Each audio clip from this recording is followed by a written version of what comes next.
पांडव हस्तिनापुर के राजा पांडु और उनकी दो पत्नियों कुंती व माद्री के 5 शक्तिशाली और कुशल पुत्र थे। महाभारत में युधिष्ठिर, भीम, अर्जुन, नकुल और सहदेव ये 5 पांडव सबसे अधिक सराहना के पात्र रहे हैं। इनके जन्म की कहानी न सिर्फ दिलचस्प है बल्कि हैरान कर देने वाली भी है। एक बार राजा पांडु अपनी पत्नियों के साथ शिकार करने के लिए जंगल में गए। राजा पांडु को वहां एक हिरण का जोड़ा दिखाई दिया जो एक दूसरे से बेहद प्यार करता था। जब राजा की नजर उस जोड़े पर पड़ी तो उन्होंने तीर निकालकर नर हिरण को निशाना बनाया और तीर छोड़ दिया। तीर सीधा हिरण की छाती में जाकर लगा। वह हिरण कोई और नहीं बल्कि हिरण के वेश में ऋषि किदंबा थे।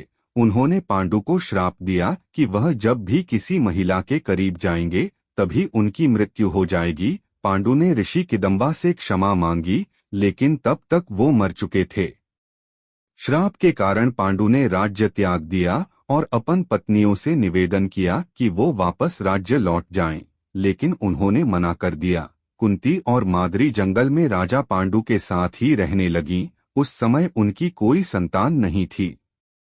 तब कुंती ने अपने पति को बताया कि उन्हें ऋषि दुर्वासा से वरदान मिला था कि वह किसी भी भगवान को बुलाकर उनसे एक शिशु को प्राप्त कर सकती है।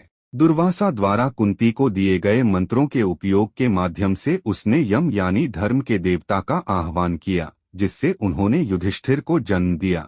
उसने फिर पवन देव से भीम, इंद्रदेव से अर्जुन के रूप में एक और पुत्र प्राप्त किया। इस प्रकार उसके 3 पुत्र हो गए, लेकिन माद्री के एक भी पुत्र नहीं था।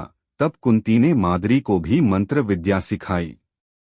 मंत्रों की मदद से माद्री ने अश्विनी कुमारों को बुलाया जिन्होंने उसे नकुल और सहदेव पुत्र के रूप में दिए। इस प्रकार 5 पांडवों का जन्म हुआ। देवताओं से प्राप्त सभी पांडवों को देवताओं की तरह ही दिव्य गुण प्राप्त हुए थे।